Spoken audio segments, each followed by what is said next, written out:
നമ്മളാരും ഒറ്റക്കൊരു തീരുമാനമെടുക്കാതെ നമ്മുടെ നേതൃത്വം, നമ്മുടെ പണ്ഡിത നേതൃത്വം അവരാലോചിച്ചെടുക്കുന്ന കാര്യങ്ങളാണ്, അവരാലോചിച്ചെടുക്കുന്ന തീരുമാനങ്ങൾ. ആ തീരുമാനങ്ങളെ നടപ്പാക്കുക എന്നുള്ളത് മാത്രമാണ് നമുക്കതിൽ നിന്നൊക്കെ തന്നെ രക്ഷപ്പെടാനുള്ള മാർഗമായിട്ടുള്ളത്. പൂർവിക കാലം തൊട്ട് തന്നെ നമുക്കത് തുടരുവാൻ സാധിച്ചിരിക്കുന്നു. ഇനിയും നമ്മൾ അതിനെ തുടരുക. നാശത്തിലേക്ക് പോകാൻ നമ്മൾ തയ്യാറായിക്കൂടാ. നമുക്ക് നമ്മുടേതായിട്ടുള്ള വിശ്വാസങ്ങളുണ്ട്, പാരമ്പര്യങ്ങളുണ്ട്. മന്തുമുലാവിലാണ് ഇങ്കുന്തും മുനി. ബഹുമാനപ്പെട്ട സമസ്ത കേരള ജമിയത്തുൽ ഉലമ കഴിഞ്ഞ മുഷാവറയിലല്ല, അതിൻ്റെ മുമ്പുള്ള ഒരു മുഷാവറയിൽ ഒരു തീരുമാനമെടുത്തു.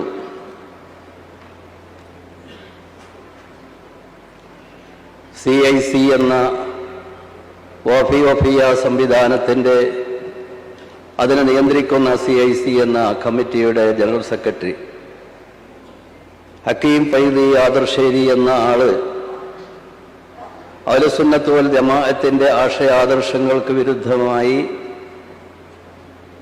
സമസ്ത കേരള ജമിയത്തുൽ ഉലമയുടെ നിലപാടുകൾക്ക് വിരുദ്ധമായി പ്രചാരണം നടത്തുകയും പ്രവർത്തിക്കുകയും ചെയ്യുന്നത് കൊണ്ട് അദ്ദേഹത്തെ സമസ്തയുടെ എല്ലാ ഘടകങ്ങളിൽ നിന്നും നീക്കം ചെയ്യാനുള്ള ഒരു തീരുമാനം ഉണ്ടായി. സമസ്ത കേരള ജമിയത്തുൽ ഉലമ അതിൻ്റെ 96 വർഷത്തെ ചരിത്രത്തിൽ എന്തെങ്കിലും ഒരു തീരുമാനം ഒരു വ്യക്തിയെ സംബന്ധിച്ചോ, ഒരു സംഘടനയെ സംബന്ധിച്ചോ, ഒരു പ്രസ്ഥാനത്തിനെ സംബന്ധിച്ചോ, ഒരു തരീക്കത്തിനെ സംബന്ധിച്ചോ ഒക്കെ ഒരു തീരുമാനം എടുത്തിട്ടുണ്ടെങ്കിൽ അത് പൊതു സമൂഹത്തിന് മനസ്സിലാകുന്ന വിധത്തിൽ കാര്യകാരണ സഹിതം അത് വിശദീകരിച്ചു കൊടുക്കുക എന്നത് സമസ്തയുടെ കഴിഞ്ഞകാല ചരിത്രവും പാരമ്പര്യവുമാണ്. അത് ആവശ്യവുമാണ്, അനിവാര്യവുമാണ്. ഈ വാഫി പ്രശ്നം ഉണ്ടായിരുന്ന ഈ സമസ്ത കേരള ജമിയത്തുൽ ഉലമ അതിനോട് ബന്ധപ്പെട്ട തീരുമാനങ്ങളൊക്കെ എടുത്തിട്ടുണ്ട്.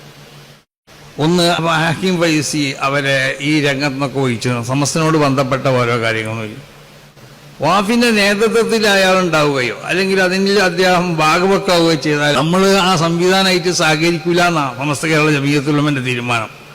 ഇത് സമസ്തയിൽ നിന്നുള്ള ആരെങ്കിലും ഒരാൾ പറയണതല്ല, ഇത് സമസ്ത കേരള ജമിയത്തുൽ ഉലമ എടുത്ത തീരുമാനമാണത്. അപ്പൊ ഈ തീരുമാനങ്ങളൊക്കെ അവ്യക്തമാക്കി കൊണ്ടിട്ട് സമസ്ത കേരള ജമിയത്തുൽ ഉലമ ഒന്നും തീരുമാനിച്ചിട്ടില്ല എന്ന് ചിലവർ പറയാം. സമസ്ത ആവശ്യത്തിനൊക്കെ തീരുമാനിച്ചിരിക്കണം. കോഴ്സും ആരംഭിക്കപ്പെട്ടിട്ടുള്ളത് സമസ്ത കേരള ജമിയത്തുൽ ഉലമ തന്നെയാണ്.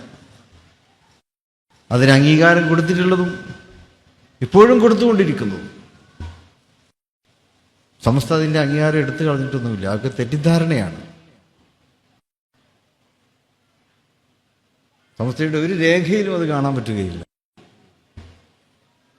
വഫിയ കോഴ്സിന് അംഗീകാരം വിവരിച്ചിരിക്കുന്നു സംസ്ഥ എവിടെയും പറഞ്ഞിട്ടില്ല.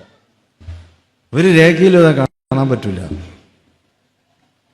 പിന്നെ സോഷ്യൽ മീഡിയയിൽ ആരെയിരുന്നു അതൊന്നും ആരും കാര്യമാക്കേണ്ടതില്ല. ഒരു മുഷാവറ അംഗവും അതിനെ തള്ളി പറഞ്ഞിട്ടുമില്ല.